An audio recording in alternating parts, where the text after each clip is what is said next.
You see the halo in my eyeballs.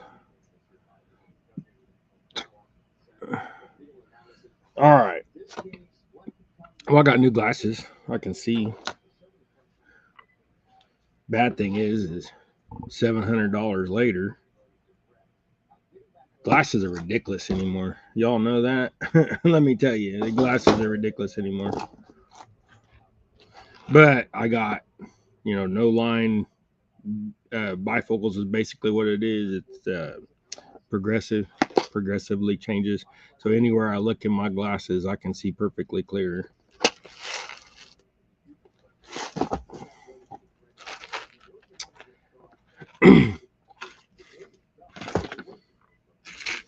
Stuart was the first one in chat saying good morning. Norman, good morning.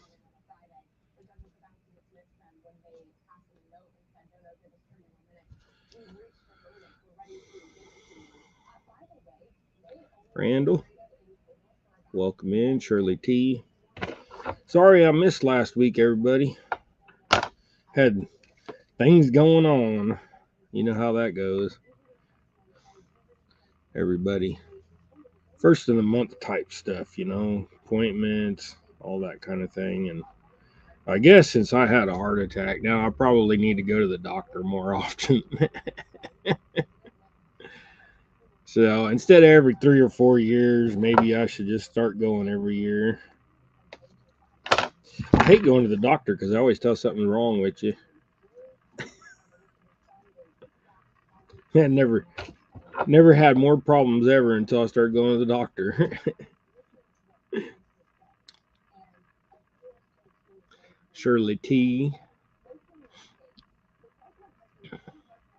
Okay, y'all know the routine. Share me out, share y'all out.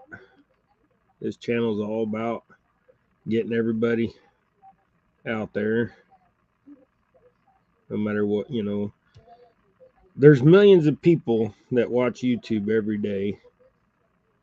So there's chances, even if you run over somebody else's show, everybody's always like, hey, Dave, they're going to run over your show or da, da, da. I don't care. If they want to put a show on at that time, that's fine. People want to go watch them instead of me, that's fine. I don't care. It's not that big a deal. Everybody likes different things. And I guarantee you, with the millions of people that are out there, there'll be somebody out there that wants to watch me. That's why y'all are here, because y'all wanted to watch me. Or at least I popped up, so the suggestion of watching me was there.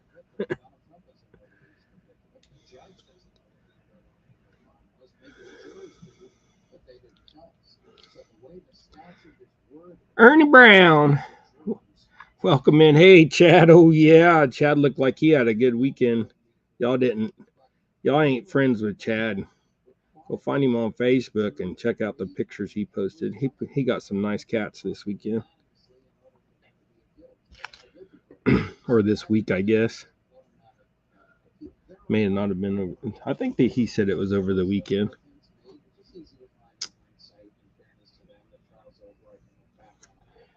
Oh, let's see.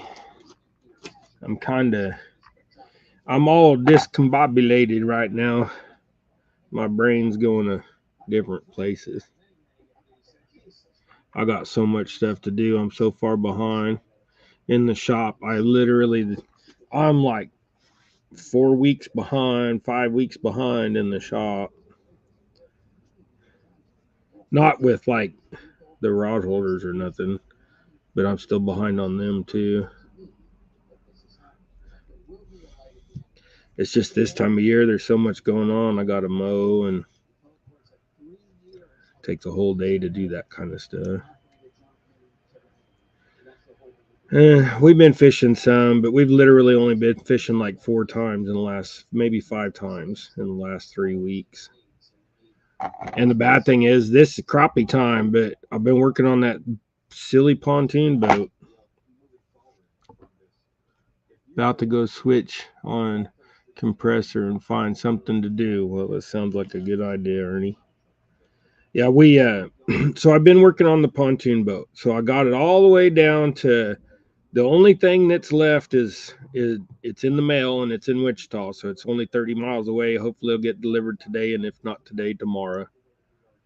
We do get mail on Saturdays here. But hopefully I get that tomorrow or today. Hopefully I get it today. I get it today, I'll go put it on. But I'm getting fuel pump diaphragm and gasket. Mr. Tully, welcome in. Retired Rick, good morning. So yeah, I'm getting that. I think what retired Rick, were you the one that was having problems with your boat? I can't remember. I've seen so many people having problems. It's springtime. Everybody's getting their boats up and starting them up, and all the gas is all gummed up because of ethanol. The boat I bought, that's the problem is that the people were running 83 or well no, I guess it's like 86, 87 octane. I don't know because I don't buy the cheap stuff. Hey, one ton Art, how you doing, Art? Welcome in, bud. So the pontoon boat on the side, I got a Mercury. So on the side, it's got a couple little plates. You take that cover off where the little fuel line goes. It comes out of. There's like that's your fuel pump. So you got to take on and pull the bolts off, and it's kind of funny looking. You pull that off, and there's a diaphragm in there, and what have you. Well, that diaphragm's all swelled up because of that ethanol fuel. So if you guys got a boat and you're putting 80 something octane gas in your boat, quit. Go get 91 or 93. It don't have alcohol in it and it won't gum up. You can leave 93 set for a whole year and come back and it'll start right up. So, but I got all that systems all cleaned out now. New gas tank, new line, and then we're getting this fuel pump situated out. And once we don't, and the boat runs just fine now. Every once in a while it goes put, and you got to squeeze the ball a little bit. And it's because it's not building enough fuel pressure to keep up. Well, the diaphragm is all wavy, and the gasket sticking out is all wavy, which means it's all stretched and swelled up because of the ethanol fuel. Oh, I didn't show you all that little jig. It's a dark redhead with the Bigfoot blood, silver and black body. Come on, focus in. I got to get that other camera fixed up. For some reason, my computer didn't like it. I don't know. And my computer updated the other day, so maybe it'll fix it now and I can plug in that other camera. Somebody said, I missed it. Yeah, bad coil on the boat. Okay. Yeah, see, so in other words, when I get the fuel pump, hey, Sampy, how you doing, bud? Good to see you in here. So I get that fuel pump diaphragm and gasket today and stuff. It's literally just a few bolts and pull it out and change it out. I don't know if I'm going to change the little prime buttons or not, but I might. So, since it's a whole kit, I'll probably just put the whole sticking kit in there. But we'll get that done, and then the boat is fixed. Done. The only thing I can't get, I shouldn't say done. The only thing I can't get done is the throttle controls. The where you push the button in the center of the throttle controls, you push the button in, and then you're supposed to be able to get throttle only. That's not working. So it's a little harder to get the motor to start, and it's actually easier to get it to start if you just barely notch it into gear and make it turn the prop too. I know that's hard on a starter, but it'll fire up right there. Or take the cover off and tweak it a little gas. So what I'm thinking is I'm just going to turn the idle up just ever so slightly and see if that, on a nice warm day, it starts up just fine. On the cooler days, you got to crank it, a few minutes. And I mean, it is a few minutes, like turn and then let it set for a second. Then, but if you take the cover off and just go like this, it fires right up. So I need the throttle only, but it's just those controls were setting outside all these years. I mean, those controls in that engine is a 1986, so they're a little stiff. I was even thinking about taking the steering controls apart and just really lubing everything, but I don't know how bad that would, if that would cause any issues or not. Surely not. I don't know. I'm new to all this boat stuff, but also, I think there's supposed to be a spring behind that button, and there's not. So I'm gonna take my box. I got a box of springs. I'm gonna take me out a spring and see if I can find it. But what it is? That little button has a little piece that's got a point on it, but it's got a quarter moon cut out of it. So when you push it in, it pushes this little ball, and then it's supposed to release the one side cable of one side or whatever. So that way you can just have throttle only, so you can give it a little throttle when you try to start that old Mercury. But like I said, it starts. It starts just about every time. You just got to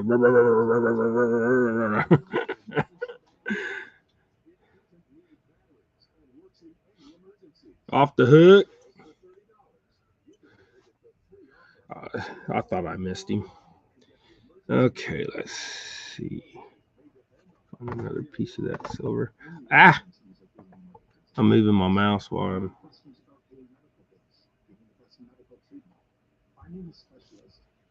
This one's a little bit longer. We went out crappie fishing this last week and we caught like 4, but we caught like 7 channel cat. So it was a fun day. They were, fairly decent channels, a few pounds. They weren't little bitty foot long dudes. Hey Don, how you doing, bud? Coastal, good morning. I want to welcome everybody in. Thank y'all for being here. Sorry I missed the last couple weeks. With my health now, I guess it's just needed to be done. I had an appointment, and then just the week before, I just wasn't feeling well and was trying to get the boat done all at the same time. And I was going out and working on the boat and overdoing it. And then the next day, I just couldn't hardly do nothing. I just got to learn to slow down. I keep overdoing it. Then I get really fatigued. And the heat of the summer doesn't help none at all, let me tell you.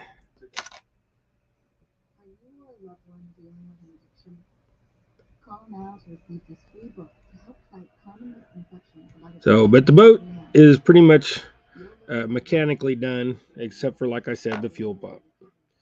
And that ain't no big deal. It's easy to take that off and swap it out. So just if I think right, it's 4 bolts and a couple diaphragms, stack them together, do your thing.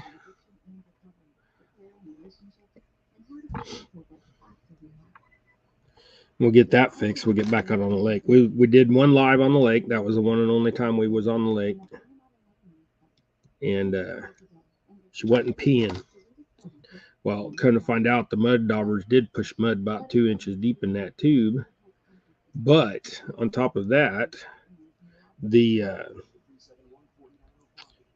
pump was really weak. And once I got in there, the impeller, the water pump, the impeller, when I got in there, was all cracked and dry rotted and everything. And so I went ahead and changed that out. Hey, Chris, welcome in. Changed that out and got that fixed. And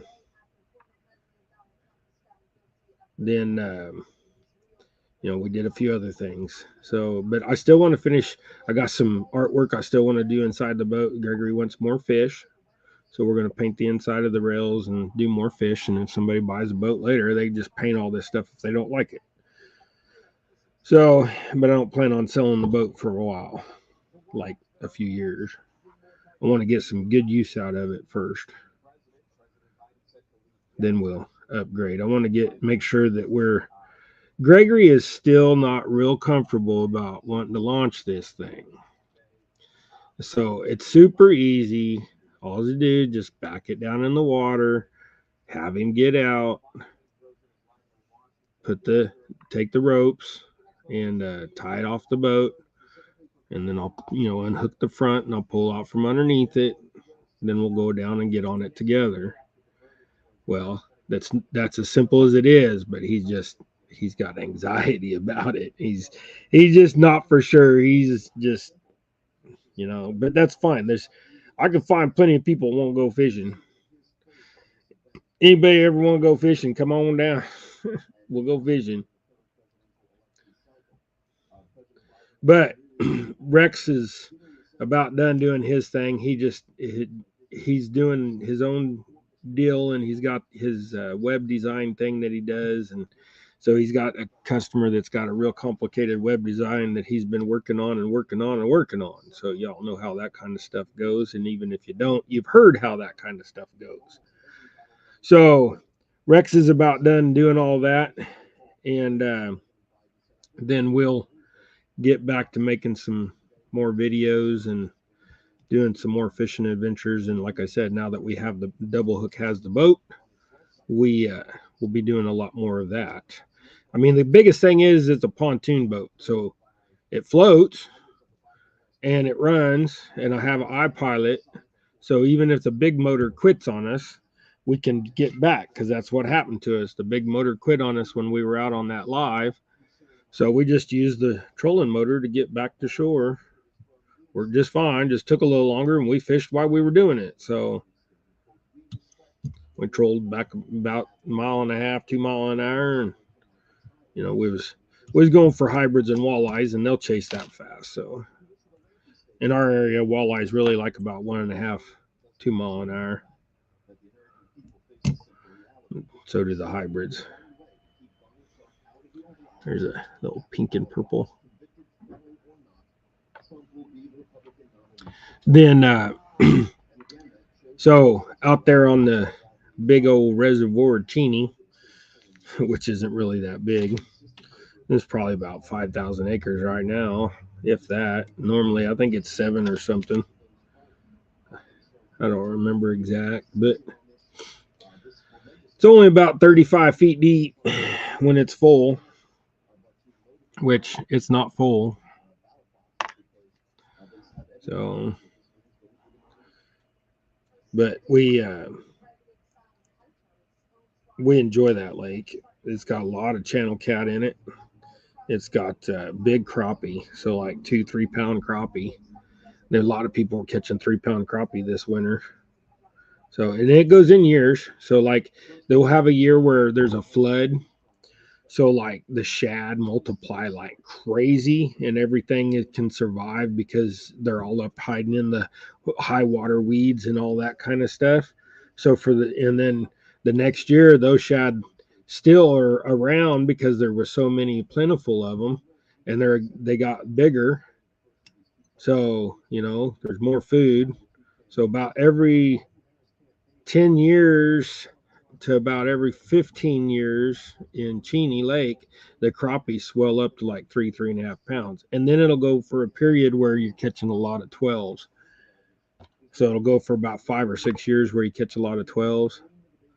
Then it'll go back. So, and right now, where this last year and a half, everybody's been catching a lot of 3s, and they're getting bigger. So like this last couple of weeks, hey, Dustin, this last couple of weeks, I think there's been a couple 3 3/4 pulled out, but there's been a lot of 3 to 3.5 pound crappie pulled out. So 18, 19-inch crappie.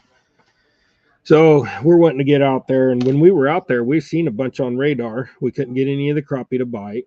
They were in 10, 15 feet deep,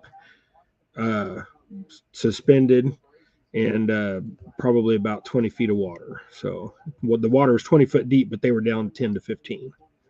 We tried to get some to bite, but we didn't. We were not trying fishing very hard.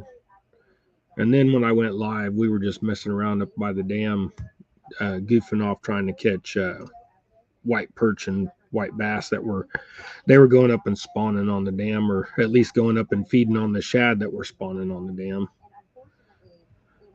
I think the white perch are spawning right now here heavily because the males that we were catching were milking hard. So, hey, wanna be Matt? How you doing, bud? So there's another one, guys. So let's do a few of these here. So yeah, and then I got my design for my fishing pole holders for the boat too. I got those done. So you know, here let's. I'm gonna go ahead and do this.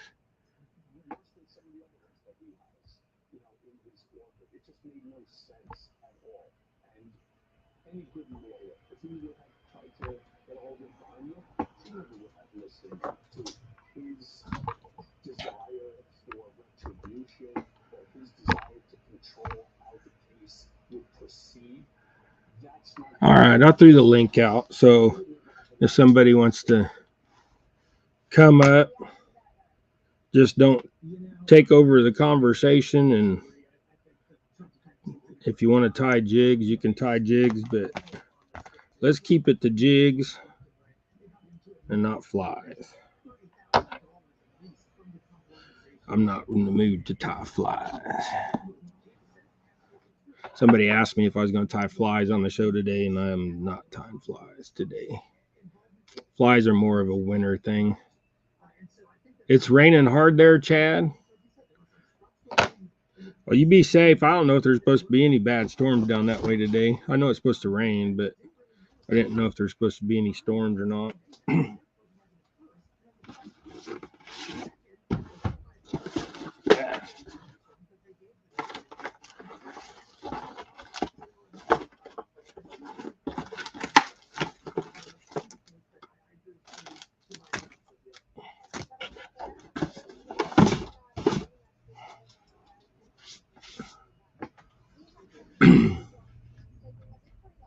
I don't know how to pin that stuff. I got to learn how to do this StreamYard thing better. I got to learn how to, like pin people at the top type deal. Or pin the comment at the top of the chat. Do that kind of stuff. One of these days, when I'm not sitting here tying, I just need to get on here, have a live. I keep saying that. I said it like 5 times. Hey, Matt. I ain't forgot about you neither, brother. So you know what we're gonna do? We're gonna do some right now. I'm still working, man. You should see the box I got. I'm not gonna show you yet, but I'm working on something. I know it's taking me forever, but when you get it, you're gonna have enough for years, man.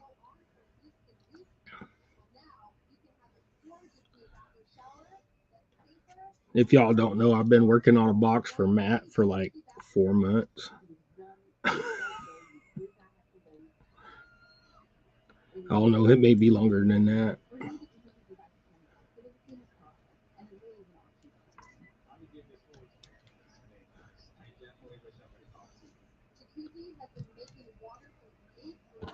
I still got about 40 jigs I want to put in it. This is a thing me and Matt have going for a while, and it sounds like he's going to get a lot, but y'all know me. Matt has turned out to be a very patient and good friend, so we probably don't talk enough, but I really enjoy him. So I'm gonna this right here. Come on, focus in. So like, I don't know. And then, so I got a few more here that I did. This stupid camera is about to drive me flipping nuts. But check out these little dudes. I wish they would focus better. But anyways, I know with it, you'd have had it already if it wasn't for this heart attack. I haven't poured any lead in like 3 weeks, 4 weeks. I'm just, I'm working on it slowly. So we'll sit here and we'll just tie up a few of these, and then you'll kind of But you're not just going to get little rubbers. So, you know, the little rubber leggy thingies. So, but then, you know, I got a few friends on here that I really enjoy talking to, and you know, a few of you I got to meet at CatCon, which got to put that, you know, personal deal to it. Oh, there's Stuart in the basement. What are you doing, Stuart? Cat's whiskers.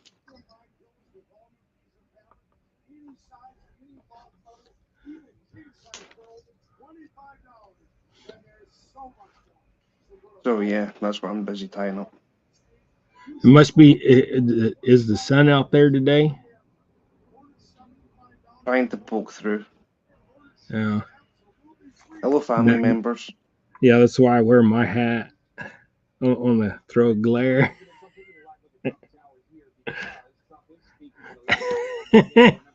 Yeah. Did you like that one? I snuck that in there pretty good, didn't I? I heard. Darren, pass me over anything as possible's hat, please. I'm just Because teasing. See, you've got more than me. yeah, that's why I teased. But also, see how long it's getting? Oh man. I've got the ponytail at the back, you see, so it's Yeah, like well, but everything's. mine's really I've curly. got the ponytail. I just gave up. I was like, well, I guess I'll just become a hippie. I'm tired of trying to get in to get a haircut. You're like, you call and they're like, oh yeah, I get you in a month. I was like, well, I want a haircut now, not a month. So Pretty much. I've been about 6 months without a haircut now, and I think I'm just like, I'm thin enough now. I don't get hot no more. I can't even remember when the last time I even got my hair cut.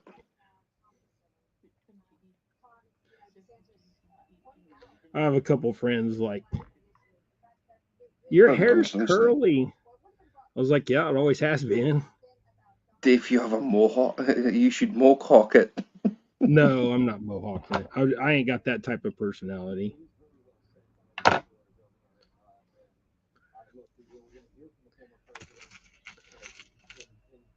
I'm not a I'm not a mohawk guy.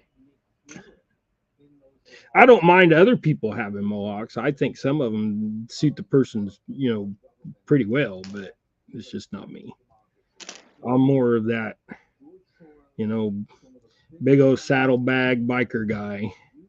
Set back and cruise down the highway, you know, 70 mile an hour and radio blaring and so you can hear it over the pipes. I know what you mean. And I still, you know what I've said before. There's only one motorcycle company in the world. All the rest are just bikes. Well, that would that be a Harley Davidson by any chance? Yes, sir. Well, you can thank my Scottish ancestors for creating them. Make some little rubber leggies. Harley Davidson started across here. Yeah.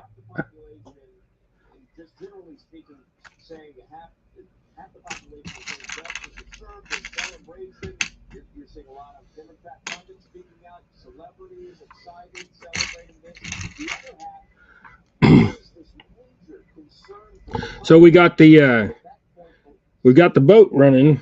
All we got left is that fuel pump, and been thinking about some kind of live well. I think I'm just going to get an ice chest and a bilge pump. Put the bilge pump at the back on the bottom of the pontoon, and then uh, just have it pump up into the water, and then Uh-huh. on the ice chest where the ice drains at, just put a pass through there that's threaded, and then have a pipe come in that you can pull to drain it, or have it in there to where the water just gets to that point and then overflow.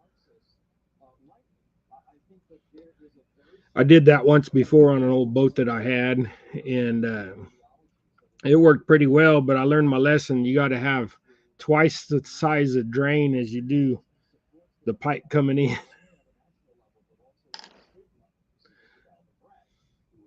It'll overflow a little bit. I was gonna do a big ice chest, but I think I'm like an 80 quart, something huge. But I think I'll stick with like 30. I don't think I need much more than 30 because the only thing I'm gonna ever have in my live well would be crappie or bluegill.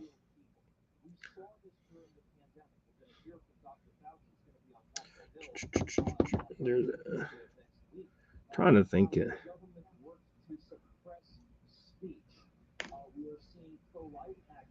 These things are ideal for crappie.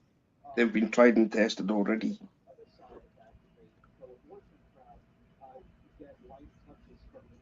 I don't know how well you can see that.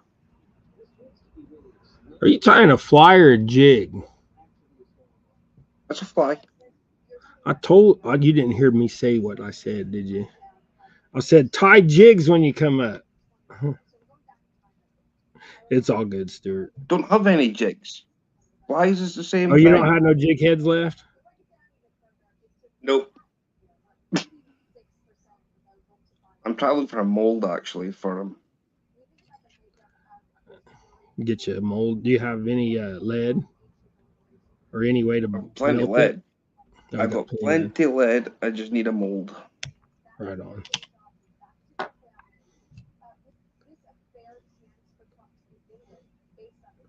See, that's an ugly one. That's all I need. Orange legs, purple body, pink head. That's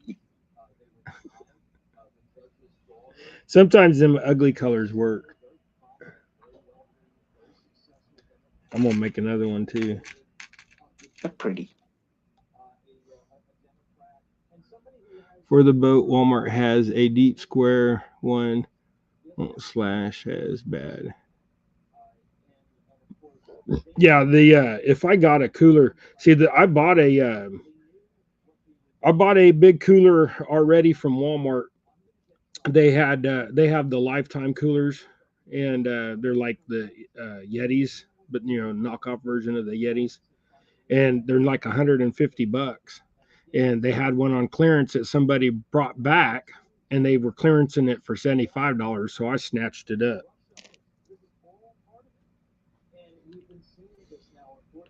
So now I got me a Yeti style cooler, I should say. It's a lifetime. I'd rather have the lifetime than the Yeti, anyways.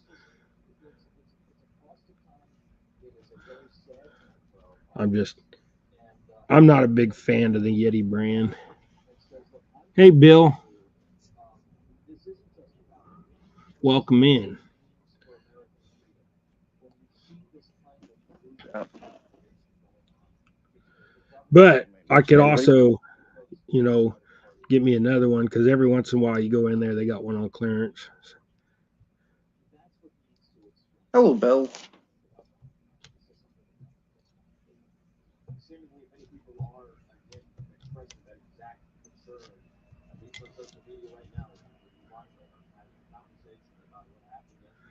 But yeah, I'm finally caught up with all my jig stuff except for Matt's and myself. So I'll get Matt's finished up before too long. season will be season be over. I'm sorry, Matt. I don't mean to tease, but I'm teasing myself for the most part. I'm so far behind on things. I had things I was supposed to do out at the farm that I couldn't get done this year. Like I didn't spray the yard this year for spring weeds. So now we got all kinds of clover and some other nasty weeds that make little fuzz balls that stick to everything, stick to the dogs and all that. And then we got cockaburs growing up by the pond, and I wished I would have sprayed, but when the doctor says you can't do nothing, you'll die, you get kind of freaked out and don't do nothing.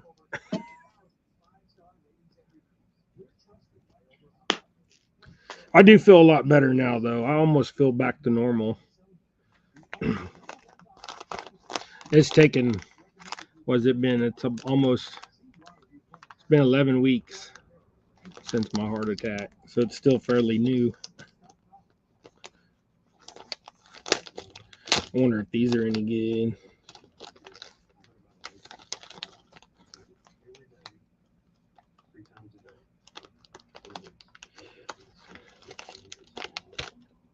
I finally found some red.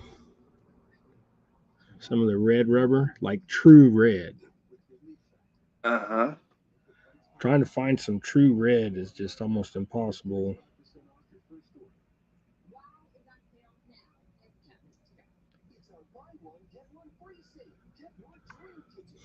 Hey, Avid. Hello, Avid. Yeah, but like this whole last week and a half, I don't know, man. I feel all right, but I don't feel all right.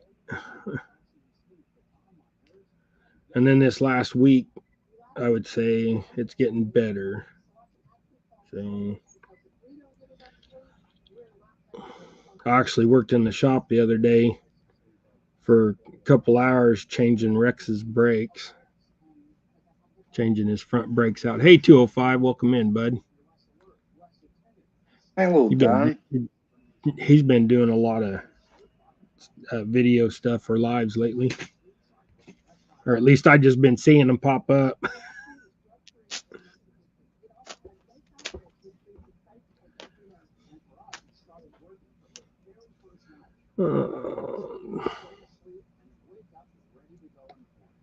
I thought I had a black here that was black, like black.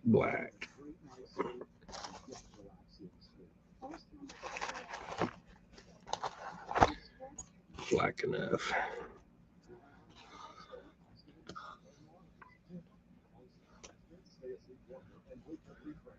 Hey, John.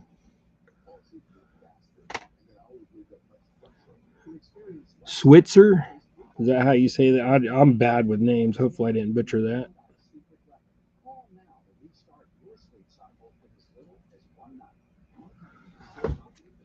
PA Outdoors.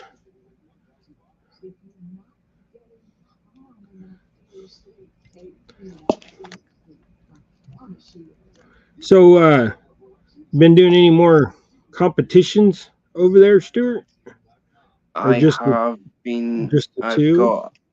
I've got a 3-month comp. I've got. Oh, it's called a league. So Yeah. so that's like once a month for 3 months. I've just got to pick a Oh, right on. weekend out of all the 3 months. Well, basically, like I've got a weekend to pick in June, a weekend to pick in July and August, and amongst all that, I've got club championship to try and win from my uncle because he's got the trophy, and I've got perch comp coming up as well. I've been granted my perch competition. Right on.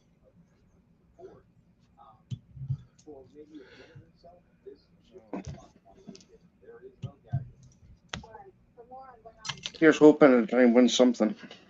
I mean, I'm having an absolute epic season so far. Yeah, it looks like you're doing pretty good. About time, to be honest. So it's got a pink head, black body, and red tail. Hey, dude, did not see you. Hello, John. Yeah, you remember about people butchering names? We've got a place across here called Elgin, and one of my people that I'm connected with on YouTube, he's like, it's Elgin. It's like there's no such place as Elgin. It's Elgin. I cringe every time people like say something wrong. It's like, oh, please no. That's just me.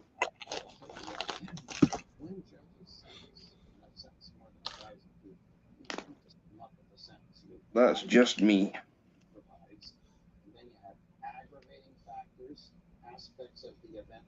Well, we had a bunch of rain here yesterday. I mean, it like rained for most of the We morning, and then um, most of the afternoon it rained where our lake is at that I fish, Cheney. So hopefully it brought it up a little bit. The problem is it's almost 6.5 feet low. we had It's a day here just non-stop rain. yeah. We need about 3 days of nonstop rain to even do any good, probably. But it's already rained more this year than it did last year. Like it's rained more this year so far than it did all of last year.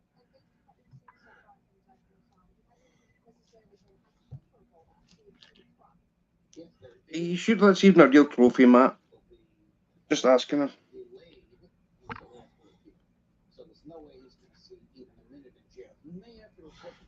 Right on, John. Little 10 pound flatty was that's a pretty good little flatty. Hello, Chris. Still a good little fight.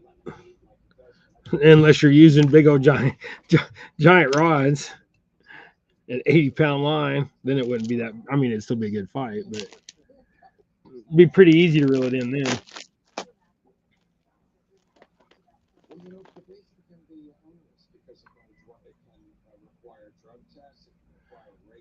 Right on. Avid posted or wrote them bumblebee jigs are amazing. Panfish have been killing them. Yeah, I've been using them too. I've been tearing them up too with them. The bluegill have been eating them like crazy. What was that? I missed something else. Y'all know me. I'm bad about this. All our rivers are blown out here. Just 10 jigs current was. Huh. Yeah, I wish we'd get. Of course, our rivers are only 3 inches deep. So, and even when we do have a flood, they're a foot deep. Now that I've seen our rivers swell about 6 feet, and that's probably about it. I haven't seen them go much more than that, except for maybe once or twice in my lifetime. So there was one year we had 50 some inches of rain in a year, and we had a lot of flooding that year. Problem is like our farmland, the groundwater at our farmland is only 3 foot deep. Like you dig a post to put a fence in, you have to put a block on top of it to hold it down so you can backfill to hold the post in place or it'll float. And that's even now during the drought part of the year. Hello, Lisa. I haven't seen any bumblebees this year. Yeah, I haven't seen any bumblebees yet here neither, but usually I don't see any bumblebees until the first part of June. So I think it's still a little cool for them. We've had bumblebees in April this year. See, here's a bumblebee jig that Avid's talking about on my hat, on my spares right here.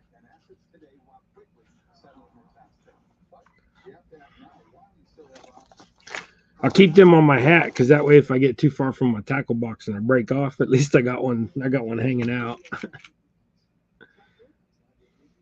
But also, having jigs on your hat starts a lot of conversations.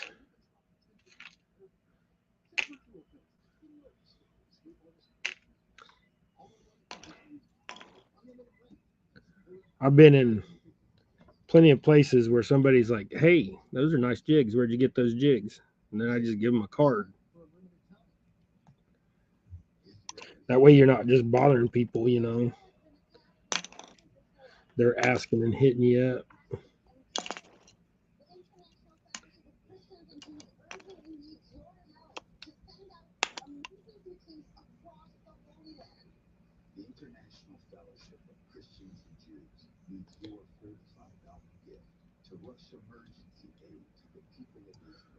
Those didn't want to grab; they just wanted to twist.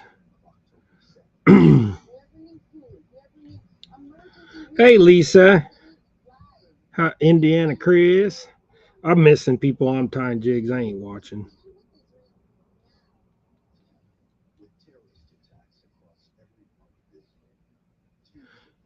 Dave, do you make black gnat And jigs, I can make one. Yeah. Here, let's finish this one off real quick, and then I'll. Mine's more of like a gnat style, not an ant.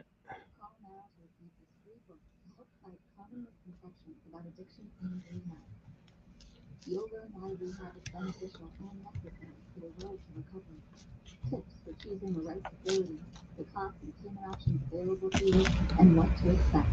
This free book will guide you to the many questions you have about staying sober and finding headway. Discover topics like a family's role in addiction and recovery, repairing relationships, and how to stay sober after rehab. The path to recovery isn't easy, but we're here to show you that there is help available and that you're not alone in this fight. Please call today and get this free book to rediscover hope and sobriety. Life is precious. Let us send this free book Okay. before you take death. Your call is This is on it. This is the only jig I had that was that small that has a black head. So, and these are, I mean, if you just went like a little gnat, which is a type of fly.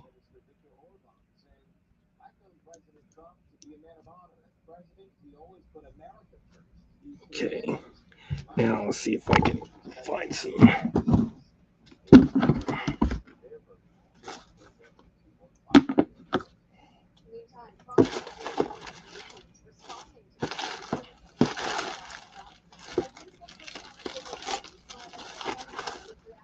I don't know if I got any black.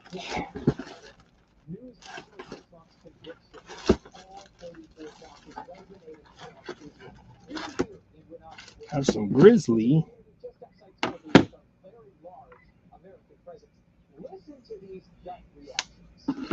I'll make it with a piece of grizzly, and then I'll just have to get some black. I probably got some black if I hunt for it. I probably got some mini hackle.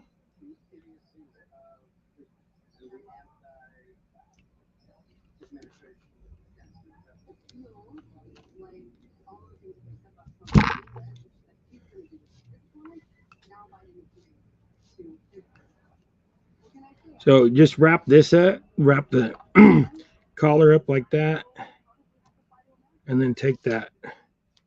And that hackle will stick some out the back like that because of the way we tied it in.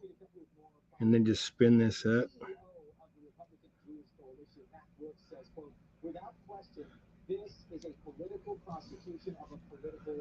Okay.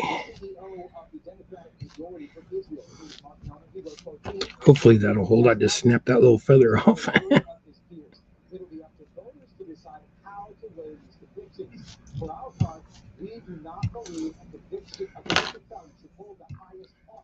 All right. I'll hold it. Poking my finger. That's probably a little long as far as coming out, the feather coming out. I have some smaller hackle I'll have to find. Here, I'm gonna go solo for a minute, Stuart.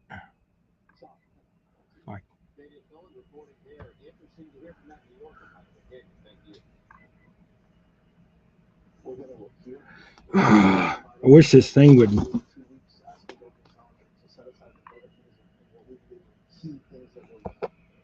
How do you? I can't get it to show up very well.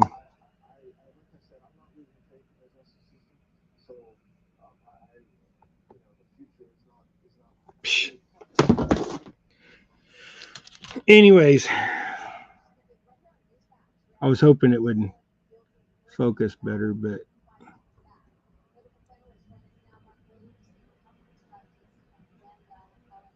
so this is kind of what I got here, bud.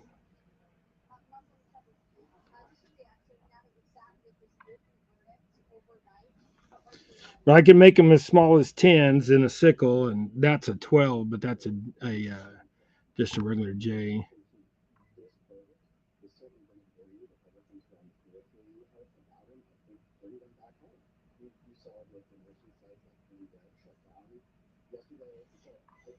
I guess it helped with put jig in up there. But then let's see if I can find a. Man, I wish I had another little black. I just used them all.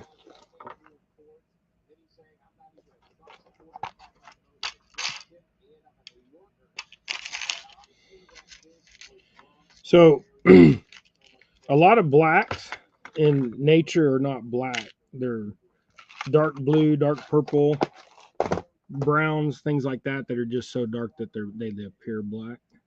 Thanks everybody, I appreciate it. Hey Kelly. So like here's a blue head. It's a dark blue.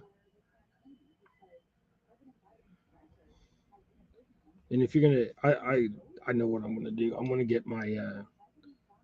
I'm just gonna get a piece of darker instead of getting black. I just get a piece of darker material out.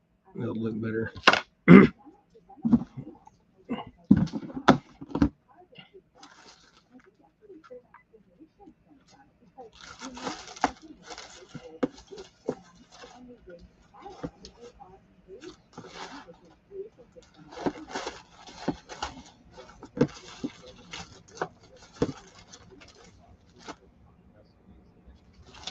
Yeah, I don't know.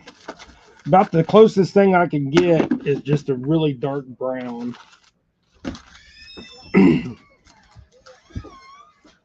Well, the boys are back from the thrift store, and Gregory didn't get nothing. He's empty-handed. So Matthew got something.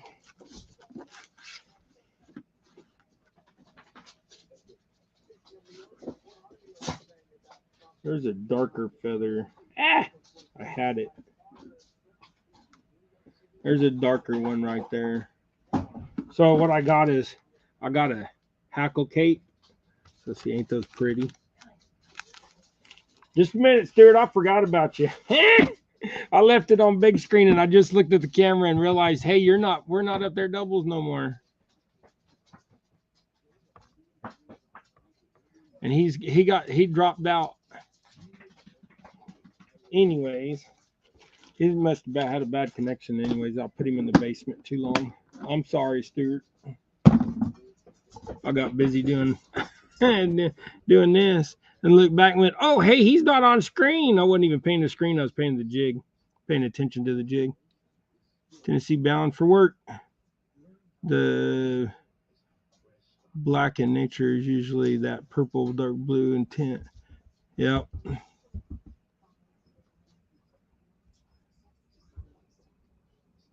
Boss says get to work. Well, Uncle Don, you better listen to her.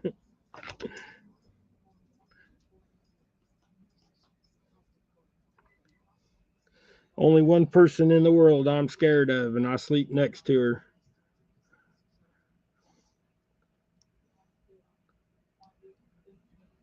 And that's only because I sleep next to her. She can move in the night and I don't feel her. Anybody else makes a sound in the house. The dog gets up and walks through the house. I wake up.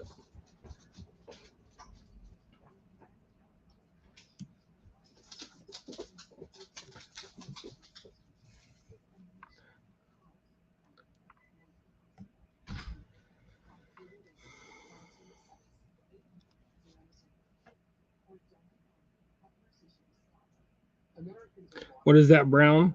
It's just a hackle. It's a rooster hackle. It's a big cape. They cost like 40, $50. But I've had that one for years. And what it is it's just a shorter, more even, so you can like tie woolly boogers, or you can tie hundreds of flies off of one feather if you're doing the right fly. It's like this. I just tied this jig, and I can probably tie another one, maybe.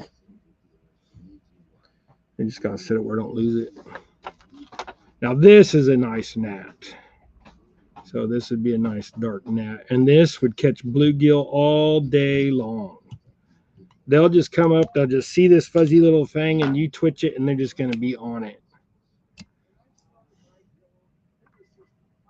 We'll see how well it shows up on camera.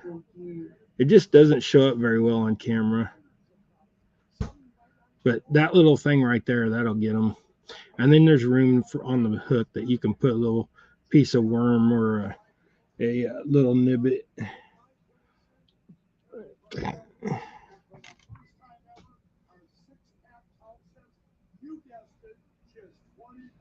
Hey, Wendy Jane.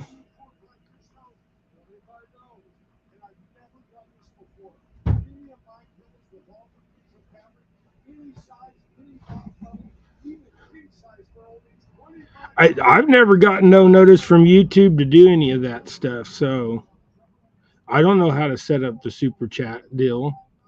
And I would rather have you just send it to my PayPal, which is Double Hook Angling. Hey Mark, welcome in, bud. If you send it to PayPal, I've been told that. If you send it to super chat, I've been told that YouTube takes half of it.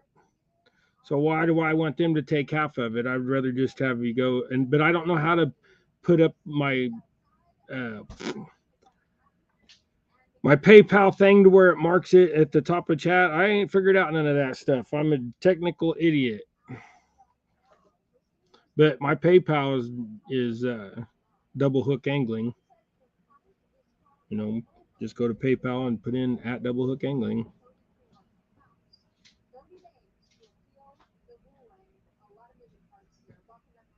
I have another order for you. Well, I'm trying to get the last one done that you wanted, Avid. I can't find no purple. I'm going to Wichita today.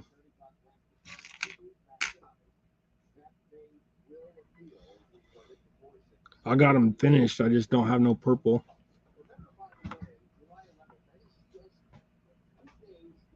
Yeah, it takes 30%.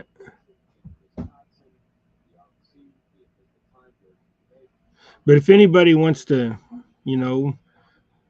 donate or send anything or whatever for the channel or for me or for Gregory or whatever, it's just Double Hook Angling on PayPal. That's the easiest way. I'm really not all into people just giving me money and stuff, so I'd rather earn it. If y'all want something, just, if you want some, give me some money, just tell me what jigs you want and I'll send you some jigs. You can send me money that way.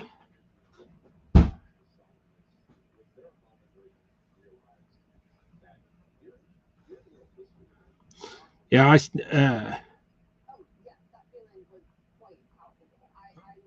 was it Mark's picture? Was it Mark?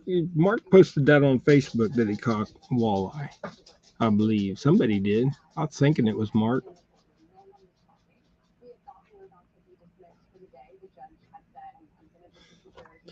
Yeah, the walleyes are up on the flats here, and people have been catching some nice ones, like 26, 28 inches. I was like, dang. I caught one this year that was 23 at Pratt. I would like to go back to Pratt too and get some more over there. The hybrids are running over at Pratt too, but the hybrids are they're literally like 12 inches long. They're still newbies. They're getting some bigger ones. Everybody, once in a while, somebody catches a 16, 18.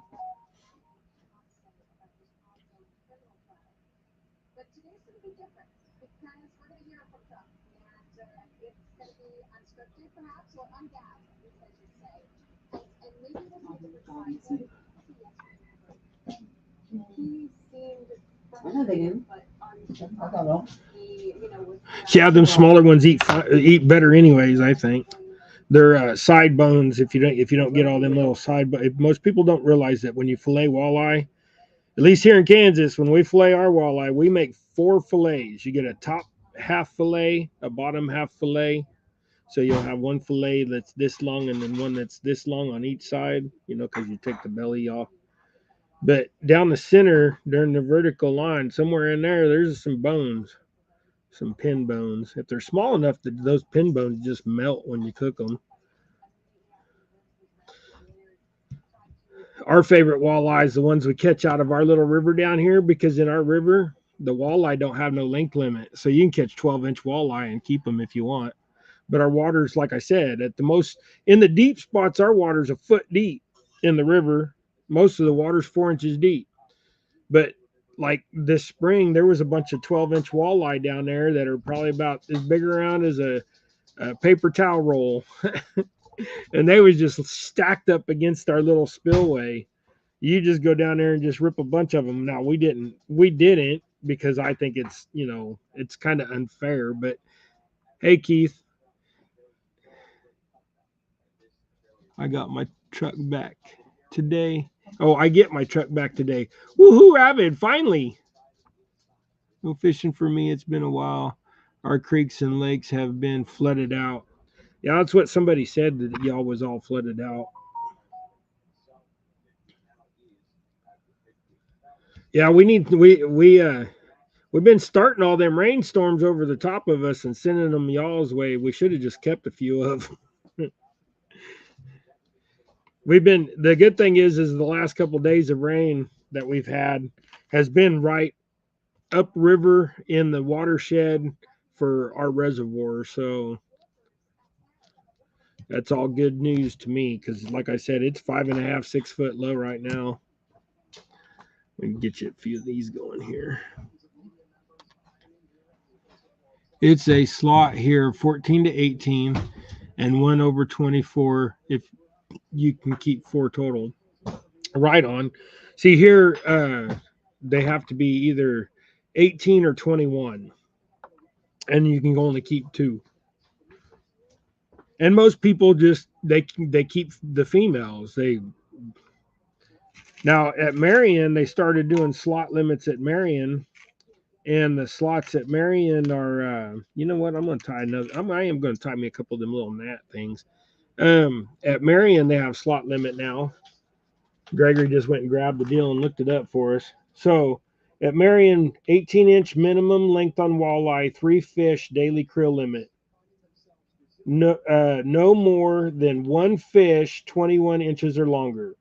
So they have between 18 and 21 inches. You can keep 3 fish, or you can keep one or the 2 smaller ones, the 18 to 21, and then 1 larger than 21. So that's the slot they've gone to here.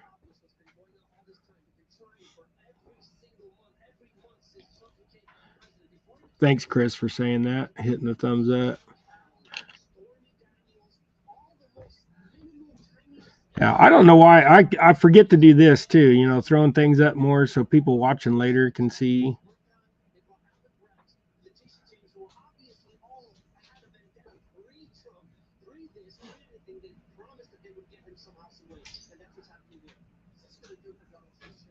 Yeah, down there they got to be over 16.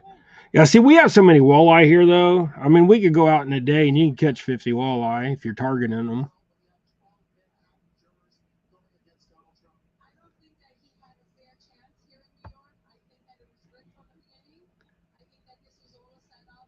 He hates night fishing. You do an awful lot of it for hating it.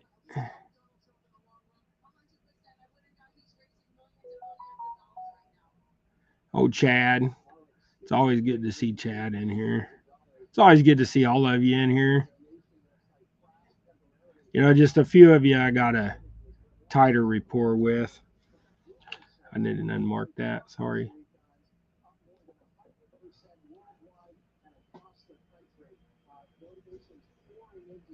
See, he says it's the best time. Whoops. Hit the wrong one. It moved on me. Unfortunately, here nighttime is the best time for walleye just because the water has very shallow areas. Yeah. See, and here late evening, early mornings, they catch a lot of walleye. Our boat's about done. I'm just waiting on the parts for the fuel pump. They'll either be here today or tomorrow, and then I'll have it finished. So Tuesday we're gonna go out.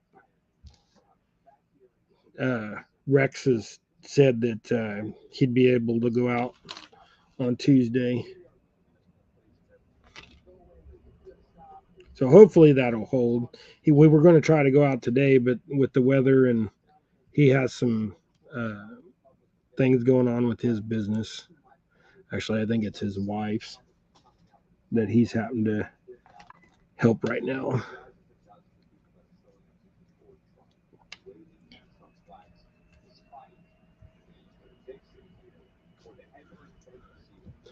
But for now, y'all just have to go back and watch the live we did last week when the motor was having peeing problems. Well, I ain't got peeing problems no more because I put a new impeller on it. I did film it. I mean, it took literally 5 minutes. And I did film it, but it just didn't turn out very well because it was Gregory running the camera. So it was like you couldn't really see much. He was more on me and then what I was doing and stuff. But there's a little bit of it got recorded. So we'll see how well it turned out. Rex is going to just throw it in some of our video. I need my little doodad. Where's my little pincher?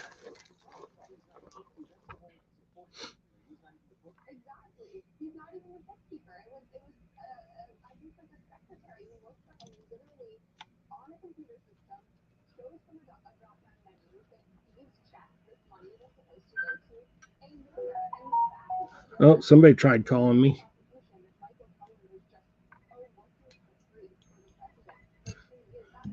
Somebody tried calling me on Messenger. My trailer brakes are giving me problems. The reverse lock out solenoid isn't working. Got to figure it out. Yeah, my boat is the fuel pump is. I mean, they put enough ethanol through this boat that fuel pump is like it. All the gasket's all wavy and the fuel pump's just weak. So we got to keep priming the button and stuff. So there's another one of those little gnats. So the what I did was I ordered a new fuel pump and or fuel pump rebuild kit. So I'll just rebuild it and then we'll be ready to go.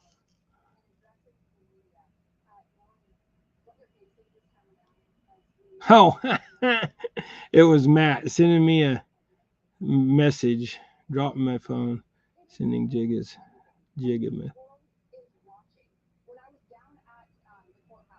Wasn't me, Dave. Yeah, so we that boat, it's just been a real big pain in the butt.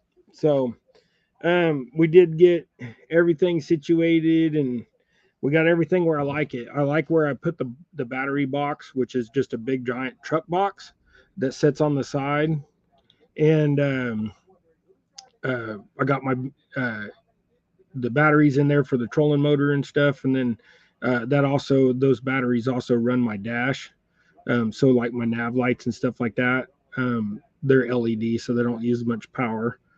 And then my tilt trim is ran off the battery starter motor, the starter battery for the motor. So, and then we got an iPilot trolling motor that Catfishing for Real donated to the channel, and he went and got a new one and got a new. Well, I guess he got a new pontoon boat or whatever. So. Brian donated that to us and we greatly appreciate him. So if y'all don't have Catfishing for Real, he does more on Facebook than he does on YouTube. So I've been encouraging him to try to do more YouTube stuff. So yeah, we good times are coming. I don't know about the whole everybody wants me to do a bunch of catfishing on my boat. Here's my problem. Gregory don't get up until 8:00. I get up at 5:30 in the morning. So morning catfishing would be wonderful. I would do it if I could get Gregory out of bed. The problem is getting Gregory out of bed. Yeah, Chris, check this out.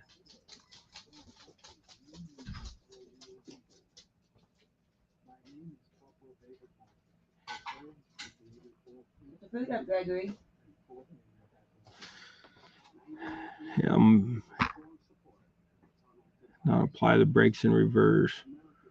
Oh yeah, you just go right. You don't. Yeah, it would be better to not apply the brakes in forward than reverse because that would not be good. You'd be going down the boat ramp and just keep on going in. Because your boat's pretty heavy boat, ain't it?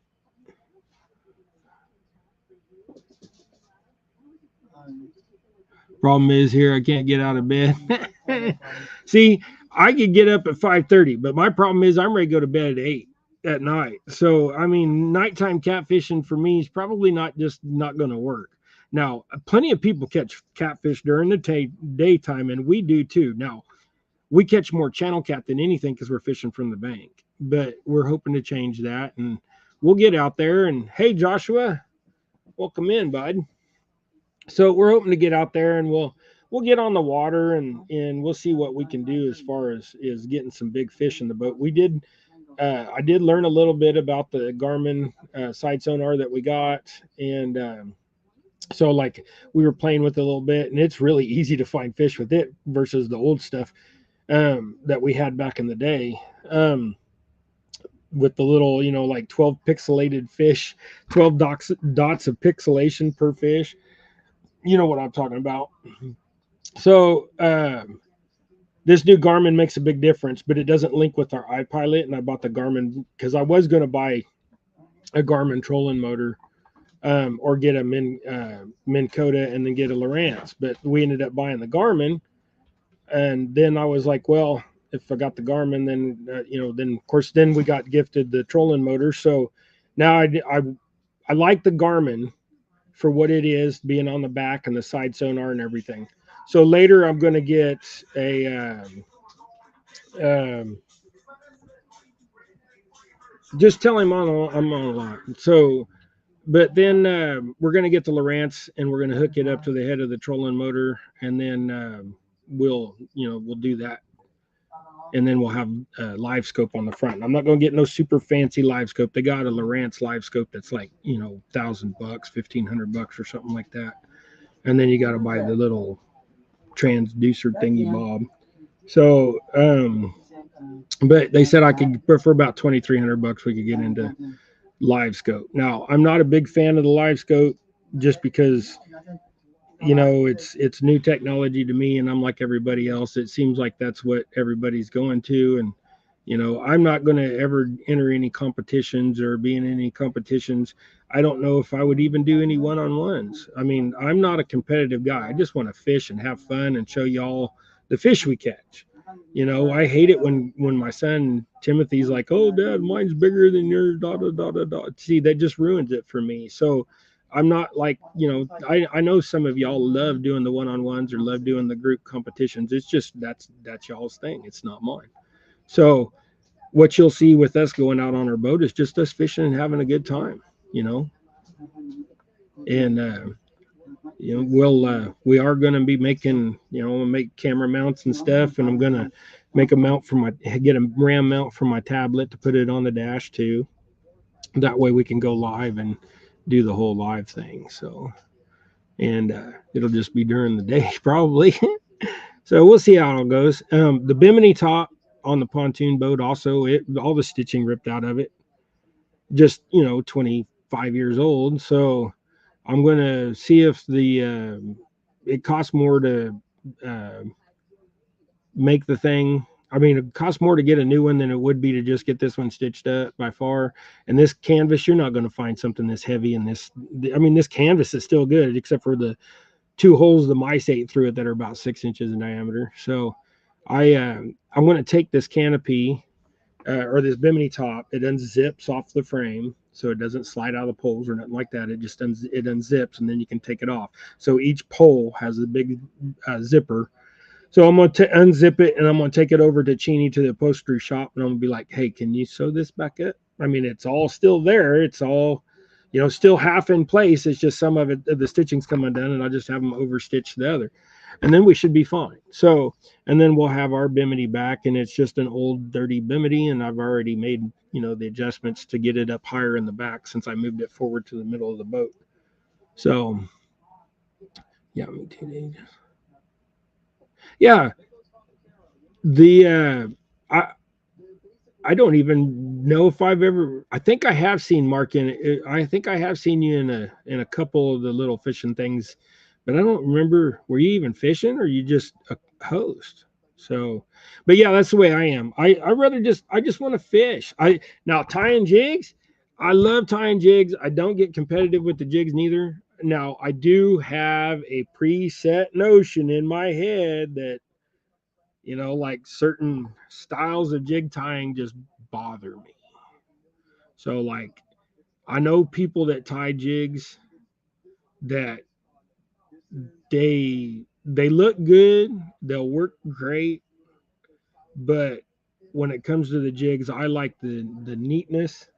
I want the evenness, to a point. Now, if they're a little bit different length, that's fine, but I want the consistency like this. So, and then that's why I throw away a lot of feathers too, because if they don't lay out like that, if they don't lay out like this, then I don't want it. If it's all janky or if it's like this, you just throw it away. So that's just kind of my preference. Thank you, Mark. I appreciate it, bud. Yeah. So I got, uh, like I said, I'm getting better. As you can tell, I'm not out of breath as much. I got to take the medicines for the heart attack, for a year or whatever. They said that since I got 2 stents, you got to stay on that light blood thinner for a year. And I'll do what they say, but as soon as I can get off that crap, I'm getting off of it. I don't like being on rat poisoning.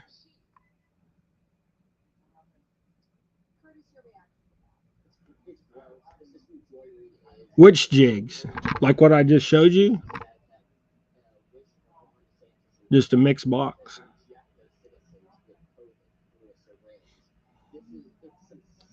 Yeah, I'm gonna be tying this week. So I got a big project coming up too in the shop. So like you guys have seen in my shop, most of you guys on here have seen my Rambler and commented on it and everything else. So we've moved the Rambler back forward again in the garage because I have a major I had a little project the other day which was changing Rex's brakes, my co-host, and on his little GMC terrain or whatever it is. And but now I have a Jeep coming in that there's 4 control arms on the back that hold the axle to the body. So there's 4, links that hold that axle in place. The upper 2 have rotted off of the frame. There's no bracket there. So when he goes into reverse, his whole axle is clunk clunk and his tire moves back 2 inches. And then when he goes to drive, it goes back forward. And I'm like, are you driving this? He's like, well, no, I just drove it over here to show you. And I was like, well, thank God you're not driving it. Take it back home and I'll get some brackets done up and we'll do all that. So what we're going to do is we're going to replace about 2 feet of his frame while the frame is still connected to the Jeep. I'm going to do a overlay gusset that has new brackets on the side for the lower and upper control arms both. So hey Lisa, I'm basically going to rebuild the frame on this Jeep. I got to take the axle out. I got to drop the gas tank. I'm going to replace the gas tank. They call it a slide pan, slider pan or skid plate pan or whatever, but it's all rotten. And this whole Jeep is pretty much just bad, but it's still good enough for what he does with it. And that's just going up to his cabin and stuff like that. So, but he can't go up the trail with that rear end being like that. It keeps wanting to throw the drive shaft out of it. I'm like, dude, I was like, I can fix it. So he's like, you can fix that? He's like, I went to place after place after place. I was like, yeah. I was like, I'll fix it. And I'll guarantee you one thing, that it'll roll out of my shop and it won't fall apart. Other than that, you're on your own. I'm not going to guarantee it's going to go straight down the highway. No, I mean, I was just teasing him. I'll make it right. That the Jeeps, they are bad about rotting out where the frame is coming back underneath the Jeep and then they start to sweep up. And that's where those control arm brackets are at. So they're really bad. And all Jeep had to do was drill a hole at the bottom, about a 3/4 inch to, maybe a 1/2 inch hole right down there at the bottom to let all that water shed. You'd have never had a problem. Either that or at least spray the inside of the frame, which ain't no big deal. You just stick a thing down it. It's got a sprayer on the end of it, and you pull the hose back and it sprays out, fans out. That's how other companies do it. So, but they just rot. So, but it's fixable. It's all fixable. If we had to put a new frame under it, we'd put a new frame under it. So, but that's kind of the big thing I got coming in the shop this next week. And I'm going to try to be making video of that. And then, but that'll be on my other channel, which is Lemon Fab, LEME and FAB. So, and I haven't been on that for a little bit, maybe a month, and need to get back to all this stuff. So I've been just so weak. I've actually been sitting in my chair and watching movies. Imagine that, me sitting still, just sitting there, like, I mean, for hours, just sitting there because I just feel so weak, so tired. I just want to sleep. Heart attacks, man. I'm trying to lose weight. I'm trying to eat good.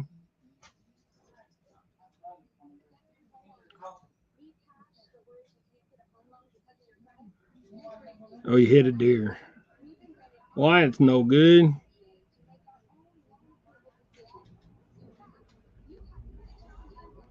Yeah, Jeeps are good little vehicles. Up until 82. I mean 92, 92, 94 in that area, they became minivans. So, and especially the four-door Jeeps. I think the four-door Jeeps, the new four-door Jeeps, are junk.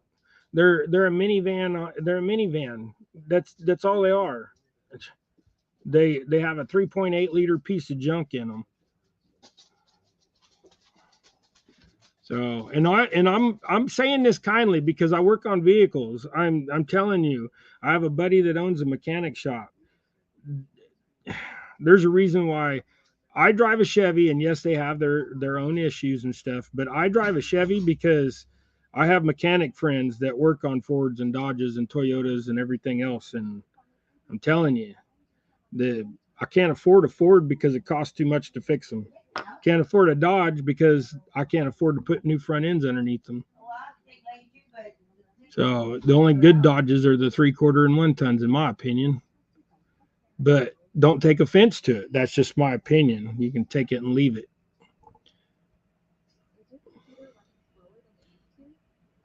I drive a 10-year-old truck now. And if I could have, I would have went back further, but I couldn't find nothing that had the power that I wanted without doing a bunch of work to a motor. So, but I got a 2014, and I mean, it's 6.2, so it does eat the gas. I mean, I only get 15, 16 miles a gallon, but I can tow anything, and it's comfortable, but it's a high country too, so it's like the Cadillac. Yeah, them Jeeps, the good thing about them Jeeps is they'll go through just about anything. Where the Jeeps have problem is the drivers. So like mud, a Jeep should never get stuck in the mud. The problem is that most people don't go fast enough or try to turn. My Cummins purrs like a kitten. Yeah, it's because you got a Cummins. So that's why I said the 3/4 ton and 1 ton Dodges, they're good trucks. But I wouldn't have a 1/2 ton Dodge. The biggest thing about the Chevys is the independent front axles. They'll break once in a while, but the other thing is the variable valve timing stuff. But you can eliminate all that with a computer plug-in. So once you do that, then they don't usually have problems. But the fact that you got Chevys out there with 400,000 miles that have never been broke into and don't cost $800 to have spark plugs changed like Fords and things like that.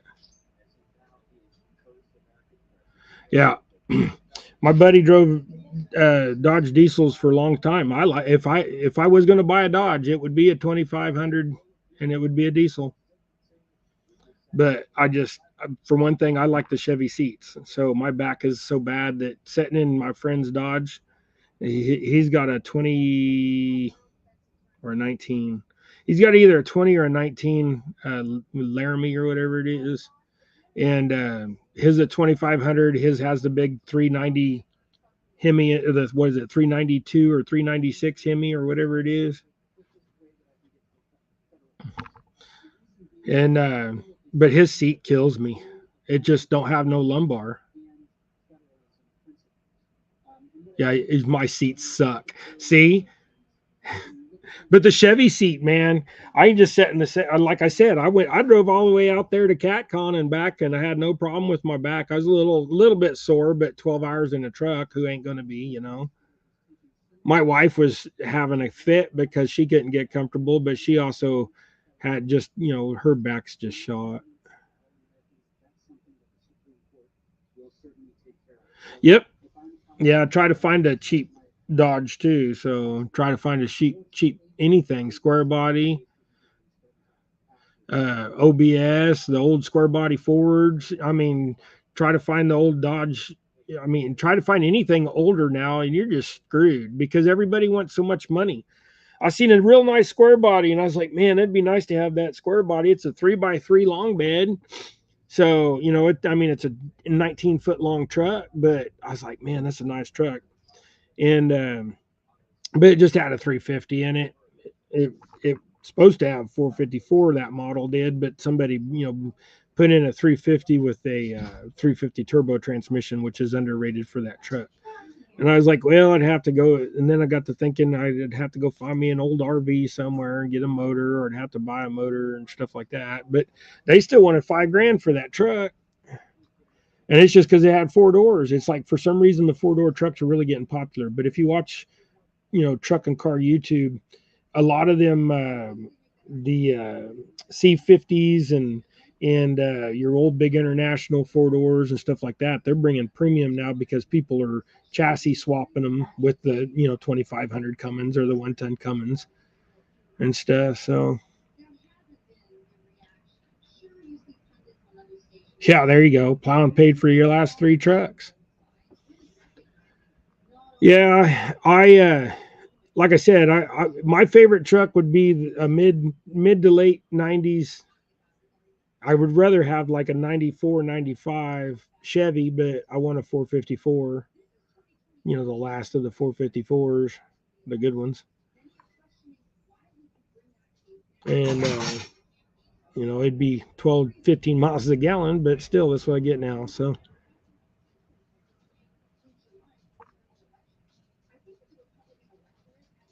yeah. Yeah, my friend really liked his 2001 Dodge. And then when he got rid of it and got the newer Dodge, he was like, oh, I should have stayed with my 12 valve. But anyways, guys, my back is starting to get to where I need to go move around, and plus I gotta go pee. So I appreciate y'all being in here. Hey, I will have that boat fixed before the next week. So I priced out a new Tundra last week and it was $80,000. Yeah. We kind of went and looked around and thought, well, do we buy another new truck? When I sold my Colorado, I was like, do I buy another new truck and what have you, or do I just go old? And then we found this one and it was everything I wanted, just 10 years old and not 5 years old. So, but we were looking at trucks that were $80,000 to $90,000, and there's no way I can afford that. Even with my trade-in and stuff, there's no way. I mean, that would still put our payments at like $800-900, and I couldn't do that. There's no way. I mean, I could, but it wouldn't be nothing left. So what I decided was we just go older truck, and plus now my tags are like $100 a year, and my insurance is cheap. I pay I pay a little bit, but I got full coverage. So and it's a high country, it costs a little bit more to fix, so they charge a little bit more for insurance. But I'm still, $200 a month is all I pay for, maintaining that truck, as far as insurance and tags and whatever else I'm legally obligated to. We do have a little bit of a payment on it, but that's because I went ahead and refinanced or financed the truck, or refinanced the truck, however you want to do it, because I need a little bit extra money than what we had.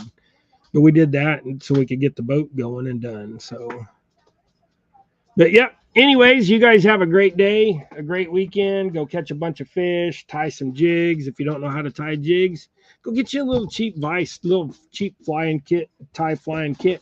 Go to Walmart and buy some jig heads and make your own. It feels so good to catch something on something that you made.